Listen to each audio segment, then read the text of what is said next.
नमस्कार। 500 वर्षों की कठिन तपस्या और कठिन परिश्रम के बाद अपने धाम अयोध्या में रघुवीर ने होली खेल ली। एक गीत अपने देश में बहुत ज़्यादा पॉपुलर है, होली खेलें रघुबीरा अवध में होली है। उस इसी रूपक के तर्ज पर योगी आदित्यनाथ ने मथुरा में थे, वो ये बात कह रहे थे कि अपने धाम अयोध्या में रघुवीर ने होली खेल ली। और वो यहीं नहीं रुके, उन्होंने आगे इसके कहा कि ये आप लोगों की एक वोट की ताकत है जो मंदिर के सभी व्यवधानों को एक साइड कर रही है, या यूँ कहिए कि मंदिर के सभी व्यवधानों को हटा रही है। ये सिर्फ़ और सिर्फ़ आपके एक वोट की कीमत है। अब आपकी एक वोट में कितनी दम है, आप इस बात से समझ लीजिए। 500 वर्षों के बाद रघुवीर ने तो होली खेल ली, लेकिन अब वो अवध की कुंज गलियाँ निहार रही हैं कि ये कृष्ण लला कब अपने यहाँ होली खेलेंगे। इसका बहुत तेज़ी से इंतज़ार हो रहा है। ये जो कहा था ये तो नॉर्मल बात थी, इसके आगे और हट के बोला है। उन्होंने कहा कि अब कृष्ण जी बहुत ज़्यादा प्रतीक्षा नहीं करने वाले हैं।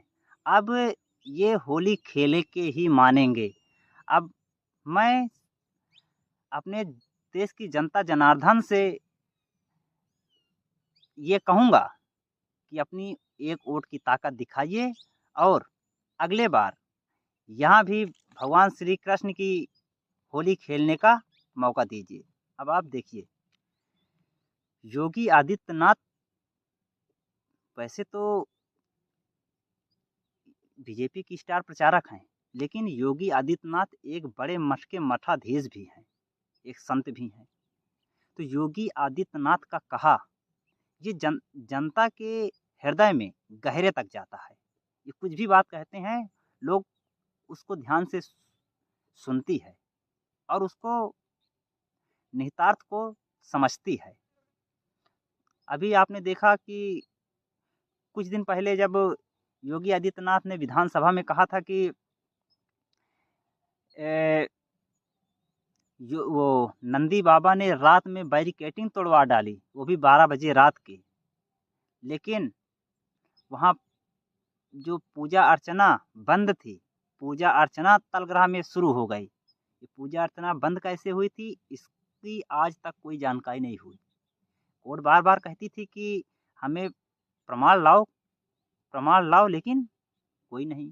हुआ यूँ था कि उस समय नेताजी सरकार में थे और उन्होंने वहाँ के जो डीएम हैं, उनको कॉल कर दिया कि बंद कर दीजिए। तो वहाँ पूजा अर्चना बंद हो गई। लेकिन जब पूजा अर्चना शुरू हुई, वो कोर्ट के आदेश पर शुरू हुई, लेकिन फिर भी वायबेला मचा। कोर्ट का आदेश हुआ, लेकिन वायबेला मच ही गया था। तब भी योगी आदित्यनाथ ने कहा था कि नंदी बाबा दूर से निहार रहे हैं। अब ये कहाँ मानने वाले हैं, कृष्ण कन्हैया भी कहाँ मानने वाले हैं।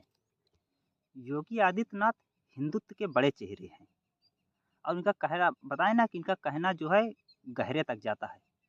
अच्छा, आपने देख रहे हैं अभी कुछ दिनों से आप लोग देख रहे हैं कि गाहे-बगाहे बीच-बीच मथुरा और अयोध्या की बात आ ही जाती है। तो ऐसा लग रहा है कि संघ परिवार और बीजेपी के बीच कुछ तो पक रहा है, कुछ ना कुछ तो है, जो योगी आदित्यनाथ के ज़रिए ये बात तो कहलवाई जाती है। क्योंकि अब किसी से कहलवा भी नहीं सकते हैं। योगी आदित्यनाथ एक बड़े प्रदेश के मुख्यमंत्री हैं और हिंदुत्व का बड़ा चेहरा हैं, इसलिए इनसे बार-बार कहलवा दी जाती है। आप इनकी जो बात है, इनकी जो भी बात कहे हैं, इनको आप एक इन्वर्टेड कामा में रखेंगे और उसका निहितार्थ निखारेंगे, तो उसका निहितार्थ बहुत दूरगामी होता है और दूर-दूर तक जाता है। तो आप देख लीजिए, अभी मध्य प्रदेश के भोजशाला में, वहाँ जो है एएसआई का सर्वे शुरू ही हो गया है। वहाँ मस्जिद है या भोजशाला है, मतलब यज्ञशाला है या वजू खाना है या भोजशाला है, तो इसके लिए वहाँ सर्वे जारी है। और ये यहाँ मथुरा में सर्वे के लिए आदेश हो गया था, लेकिन अभी कुछ दिन के लिए उसको स्टॉप कर दिया गया है।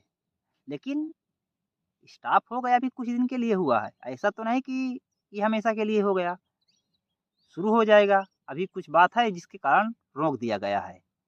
तो अयोध्या में कुछ नया होने वाला है, ये तो बात पक्की हो गई, क्योंकि गाहे बगाहे इसकी बात शुरू हो जाती है। तो आ रहा है चुनाव के बाद देखते हैं क्या कुछ नया होने वाला है, जो योगी आदित्यनाथ से बार-बार संघ परिवार या बीजेपी कहलवा रही है। धन्यवाद।